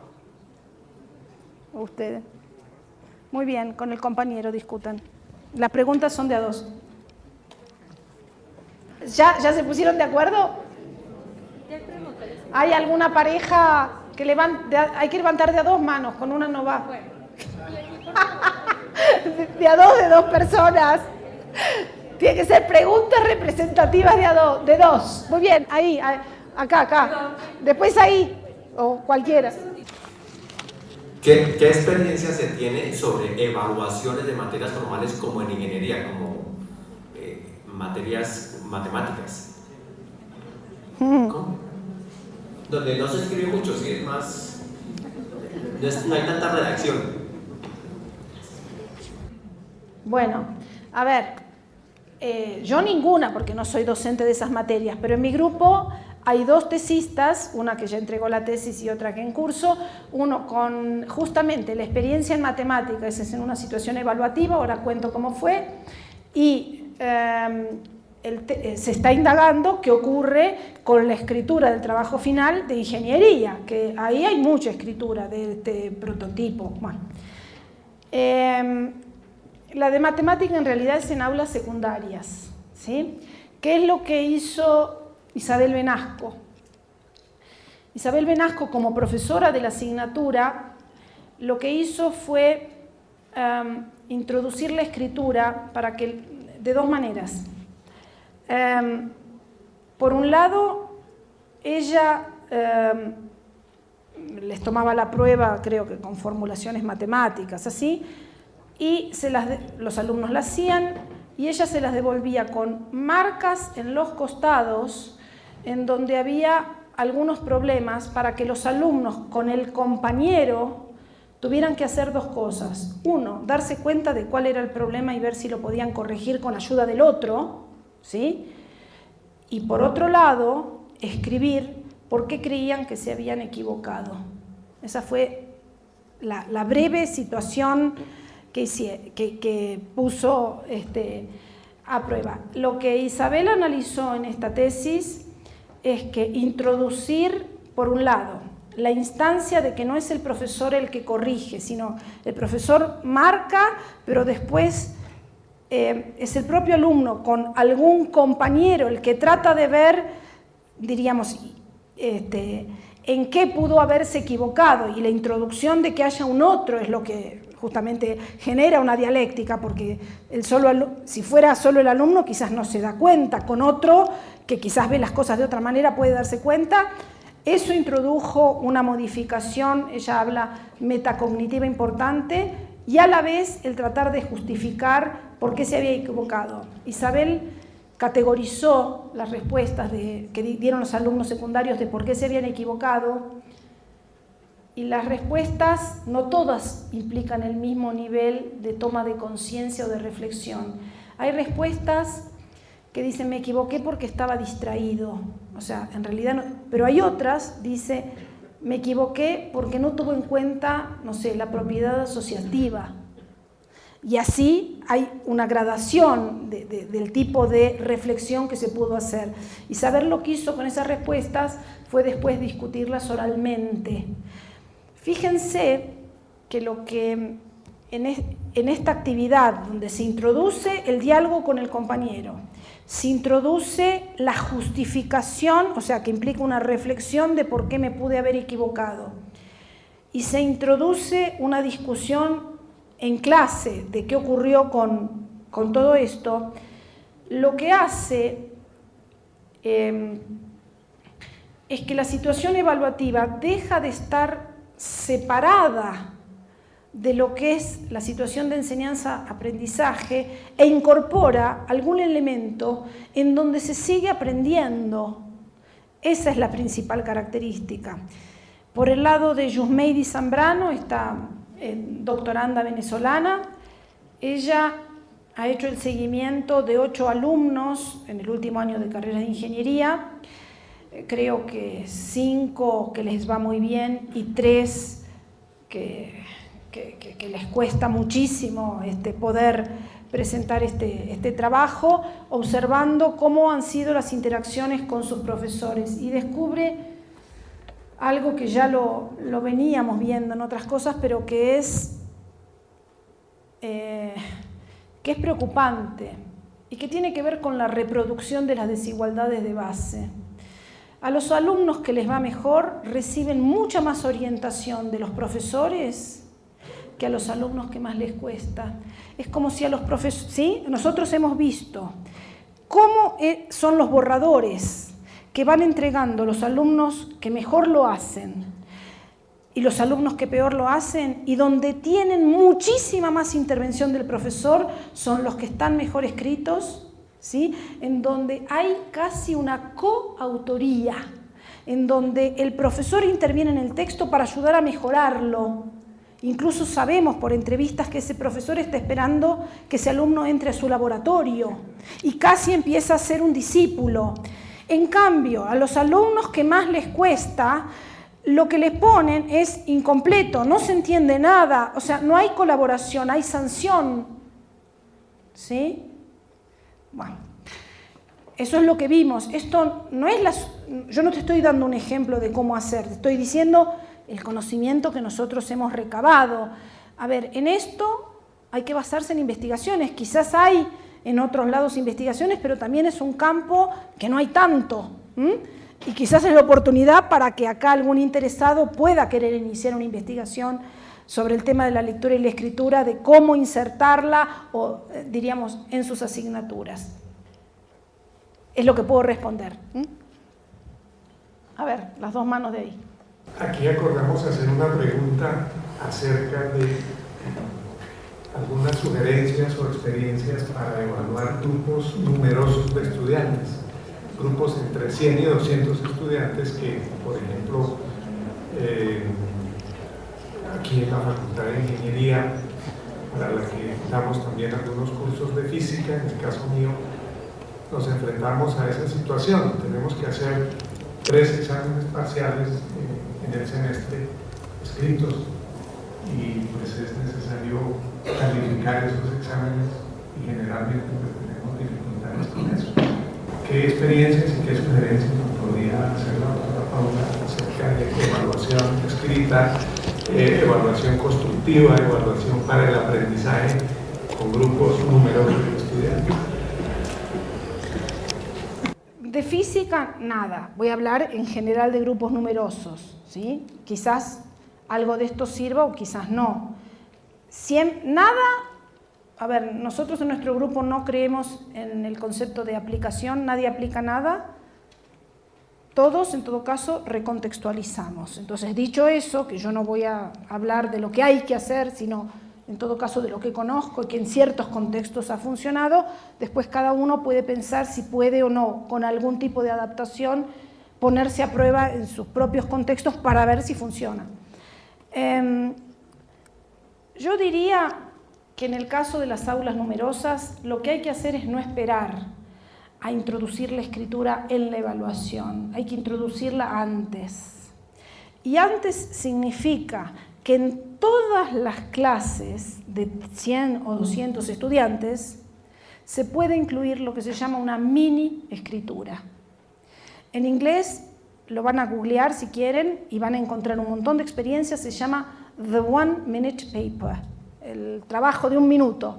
En castellano, no sé, yo le puse mini escritura porque trabajo, no sé, pero googlean The 1 Minute Paper y justamente son propuestas en donde al inicio de la clase o al final de la clase y durante todas las clases hay algo breve, justamente no una monografía, no un ensayo, ni siquiera casi ni media carilla, sino algo breve en donde los alumnos escriben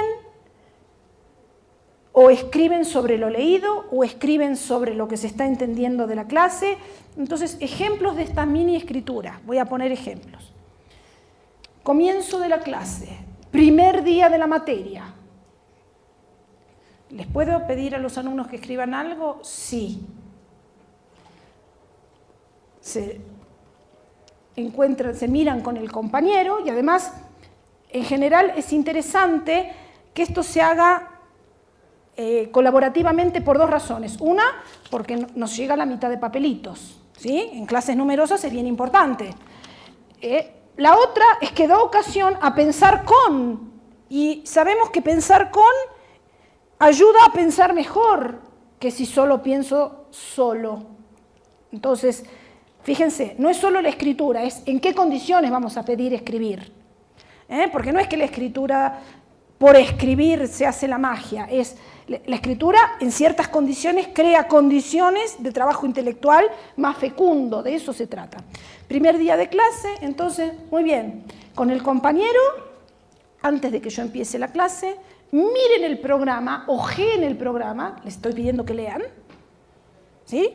A veces ni siquiera, a veces hay que enseñar cómo se lee un programa y para qué sirve leer un programa. Es muy importante leer el programa. El programa ayuda muchísimo a entender hacia dónde me va a llevar esta materia y qué puedo hacer yo para que no me lleve, sino para ir, porque quiero ir. Entonces, primer día, a esta materia, vengan con el programa. Si no vinieron, lo traen la vez que viene. Y lo hacemos la vez que viene, pero supongamos que lo tienen. Con el compañero, ojean el programa y escriben 3 preguntas que les gustaría que esta materia les ayudara a responder a lo largo de la cursada.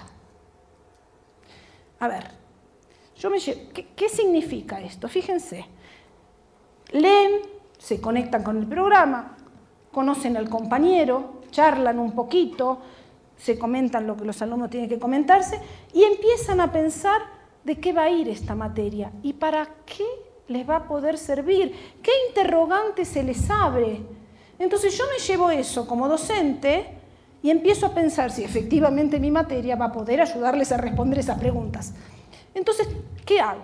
La vez siguiente digo, miren, de las 200 preguntas pude leer 30. Mejor que nada es, ¿sí? O 50, a ver, no está. Supongamos que leí 30. Muy bien. De estas 30, quiero decirles lo siguiente. Lamento desilusionarlos, pero hay algunas preguntas, ¿sí? Y puedo decir que no las va a poder responder esta materia. ¿Por qué? Y voy a explicar por qué. Y voy a contar un ejemplo, ¿sí? La materia de teoría del aprendizaje, justamente, en las preguntas, porque finalmente las preguntas son qué expectativas tienen ustedes de venir aquí.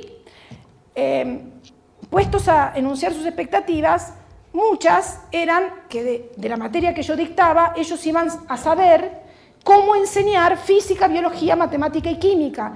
Y entonces yo los desilusioné, pero a la vez les informé que por saber teoría del aprendizaje, sumado a saber matemática, eso no da por resultado cómo enseñar.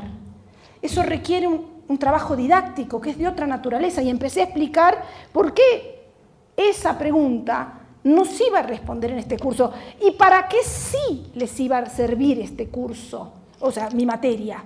Entonces, haberme llevado sus expectativas les ayudó a ellos a ponerse a pensar, pero a la vez a mí me ayuda la clase siguiente a conectarme con ellos, porque es muy distinto que si yo la clase siguiente simplemente llego y digo, bueno, hoy vemos tal cosa. Si yo empiezo a responder, porque finalmente se trata de empezar a generar un diálogo por escrito, clase a clase. Este diálogo por escrito implica que los alumnos empiezan a decir, este profesor me tiene en cuenta. Y eso genera un alumno distinto del alumno que ve a un profesor que lo único que tiene en cuenta es a su librito o a su disciplina. ¿Sí? Finalmente, creo que nosotros nos dedicamos a la tarea docente, habiendo otras tareas quizás más lucrativas, porque hay algo que amamos de lo que hacemos, que tiene que ver que nos apasiona algo de nuestro tema, pero esa pasión la tenemos que compartir con los alumnos y una manera de compartirla no es solo con el contenido, sino que es conectándonos con ellos. Entonces, si yo en la siguiente clase les muestro que leí lo que ellos me hicieron y les muestro por qué algunas sí vamos a poder responder y a través de qué vías.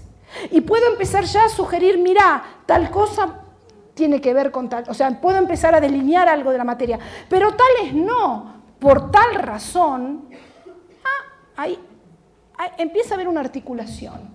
Otro ejemplo, supongamos, segunda clase. Yo les dije a los alumnos que tenían que leer, no sé, 2 textos o en física, no sé si se leen textos o se hacen ejercicios o cómo. Muy bien. Entonces, a ver, con el compañero que tienen al lado, y si veo que siempre se sientan los mismos adelante, a ver, con el compañero que tienen atrás, o sea, puedo empezar a generar dinámicas distintas. Quiero que por escrito me hagan llegar cuál fue la dificultad mayor que tuvieron para resolver tales ejercicios. Me llegan las preguntas. Esas quizás las puedo ver en el momento, así como me llevó a mí 5 minutos, ¿sí? No veo todas, veo alguna. Ajá, muy bien. Y entonces organizo la clase, eso me sirve como para organizar esa clase de las dificultades. Pero a la vez a ellos poner por escrito las dificultades les sirvió para conectarse consigo mismos, para realizar un paso más de lo que es el trabajo intelectual, porque antes solamente tuvieron que resolver el ejercicio. Pero cuando yo les pregunto y tienen que con el compañero discutir qué es lo que les costó más, hay un proceso como de meta-reflexión, de pensarse a uno mismo como cognoscente. Y eso le agrega al trabajo intelectual, ¿sí? Tercera clase. A ver, fíjense, son todas mini escrituras. La tercera clase sorprendo a los alumnos y les digo, hoy voy a dar una clase sobre tal tema. Por favor, presten atención porque al final de la clase, ¿sí? Quiero que anoten, no sé, el concepto más importante, el que se lo perdió, va a tener una tarea extra. No sé, puedo empezar a jugar con pequeñas escrituras que impliquen pensar lo que se trabaja clase a clase, dialogar con el profesor y recibir una devolución. Si yo todas las clases hago esto, estoy haciendo participar cognitivamente a los alumnos mucho más que quien tiene una duda levante la mano. Porque todos a la vez están levantando la mano cuando escriben. Fíjense, todos a la vez, fíjense acá, yo ahora propuse una dinámica oral, voy solo por la segunda pregunta. ¿Sí? Allí hicieron una pregunta, así hicieron otra.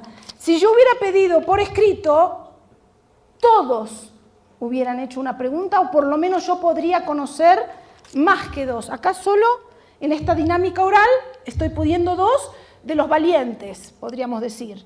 ¿Sí? Quien estuvo medio ausente de lo que yo dije y seguramente no tiene la pregunta para hacer. ¿Sí? Entonces, escritura en todas las clases, mini escritura, algo que tenga que, al principio o al final de la clase, o en el medio de la clase, cuando veo que se están durmiendo. Bueno, despertador, vamos. En el momento, ¿qué les puedo?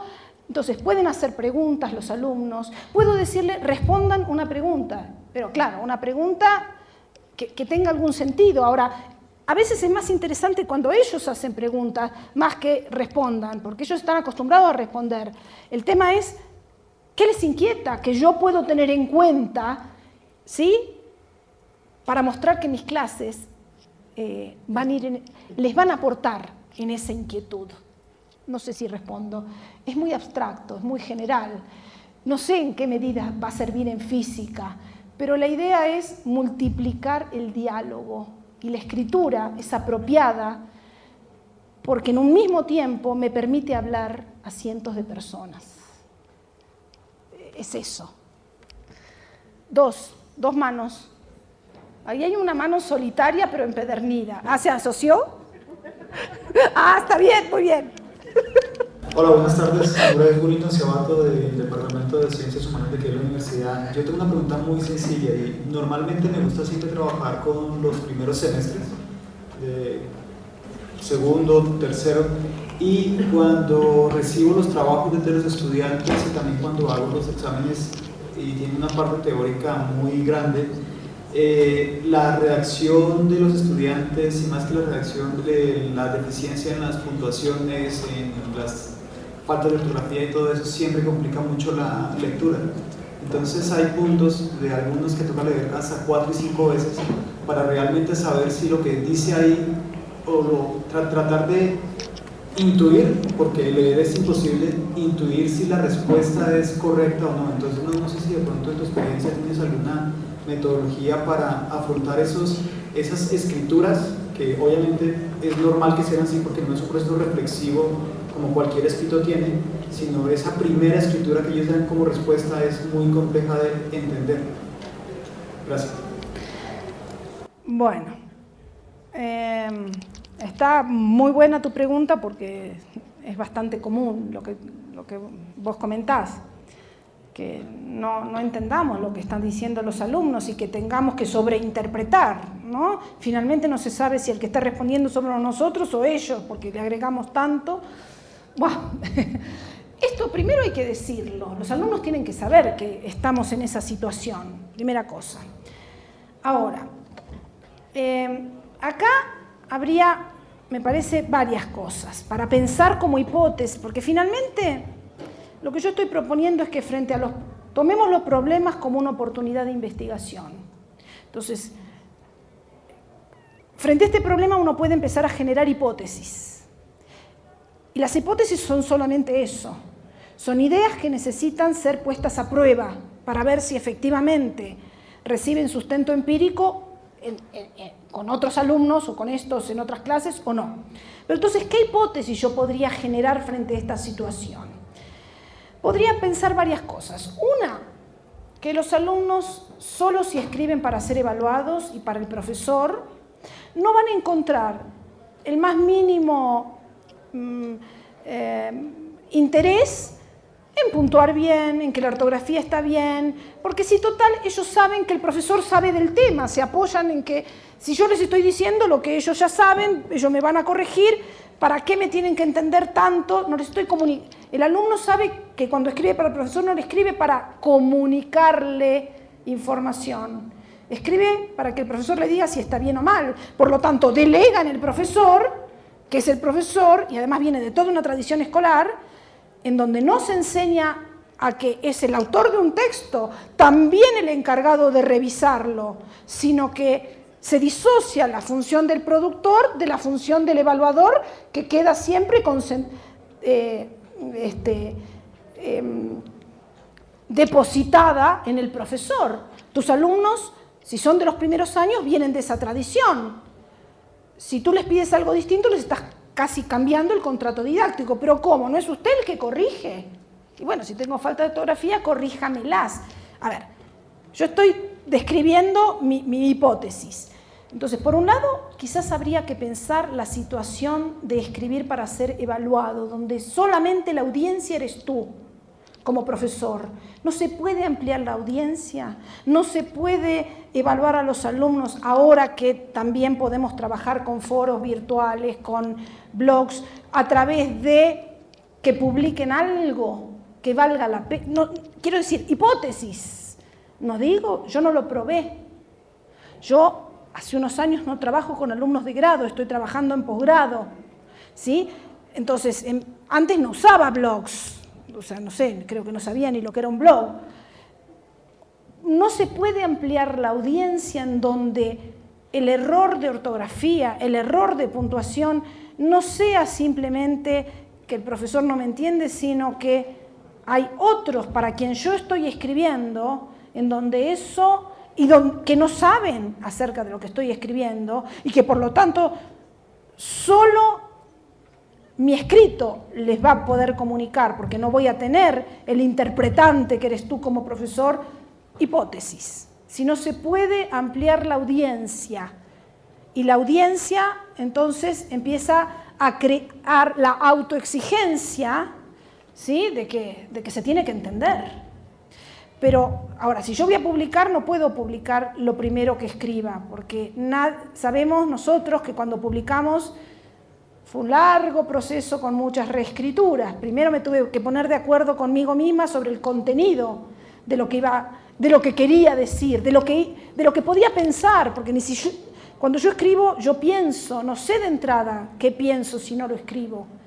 Y después pulirlo para que me lo pueda entender un tercero. Entonces, hipótesis es qué pasa si empiezo a mostrarles que los autores y que ellos pueden empezar a ser autores son responsables, pero porque a la vez están interesados en comunicar algo a alguien. Hipótesis, nada más. Mi nombre es Rubén Darío Godoy del Departamento de Ingeniería Química.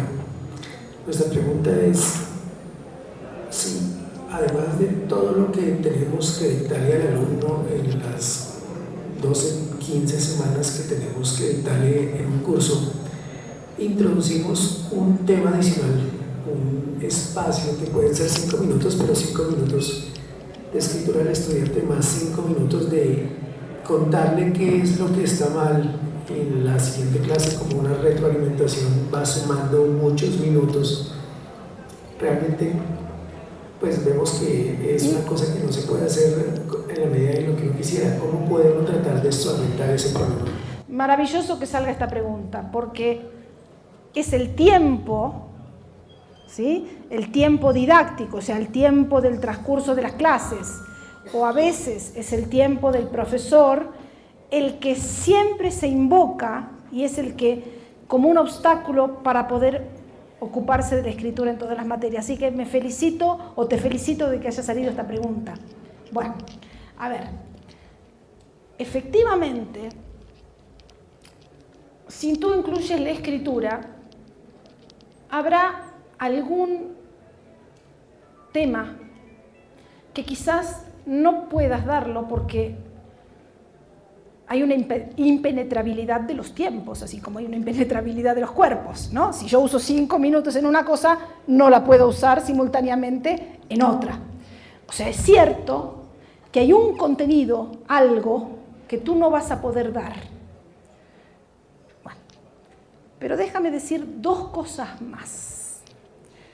Por un lado, que cuando tú incluyes la escritura, estás ayudando a aprender el sinnúmero de contenidos que habitualmente enseñamos y que no son siempre aprendidos. Hay una diferencia entre enseñar y aprender. Yo puedo en mi programa dar 100 contenidos. Eso no quiere decir que los alumnos lo aprendan. El aprendizaje no es el espejo de la enseñanza. Entonces, ¿yo como profesor soy responsable solo de enseñar o también soy en parte responsable de que los alumnos aprendan? Si respondo B, tengo que pensar cuáles son las condiciones para que aprendan. Yo lo que estoy diciendo es que incluir la escritura es una condición que ayuda a que los alumnos aprendan y que en ausencia de la escritura van a aprender menos. ¿Por qué? Porque la escritura pone a los alumnos en una actividad cognitiva de mucha mayor envergadura que solo escuchar al profesor. La otra cuestión que te tengo que decir es que si yo decido que además de ser un enseñante me preocupo por el aprendizaje de los alumnos y pienso que aunque yo enseñe los 1000 temas, que un tema dado no quiere decir tema aprendido, y que tengo que empezar a pensar en qué condiciones organizo la enseñanza para que haya más aprendizaje, ¿sí? Quizás empiezo a darme cuenta que puedo sacrificar un 10% de esos contenidos que antes eran enseñados, porque el beneficio es que se aprende mucho más ese otro 90%. Y entonces es una decisión que yo como profesor tengo que poder tomar. Quizás decido que no, que yo solo enseño, o quizás decido que me interesa que mis alumnos aprendan y que si yo sigo dando los temas de esta manera hay cosas que los estoy dejando solos, que no me estoy conectando con cómo van entendiendo, porque las mentes humanas no funcionamos como fotocopiadoras. Yo escucho al profesor, yo leo un libro, pero yo no le saco una foto en mi cabeza a eso. Yo necesito digitalizar esa imagen y reconvertirla en mi propio pensamiento. Esa es la única manera de aprender. No aprendemos análogamente incorporando la imagen así. La necesitamos digitalizar. No sé si esta metáfora ilumina. La escritura ayuda a digitalizar el conocimiento que viene en formato analógico o la información que viene en formato analógico, porque el conocimiento es el propio. Yo como docente solo puedo dar información, el conocimiento lo tiene que construir el alumno. Es una ley del aprendizaje, como caen las manzanas. Pero muchísimas gracias. Pablo, muchísimas gracias. Esperamos que esta sea la primera visita de varias visitas. A todos ustedes, muchísimas gracias. Queremos ofrecerles también un refrigerio al terminar allí en la mesa con un café y algo para acompañar el café y algo para guardar. Muchísimas gracias.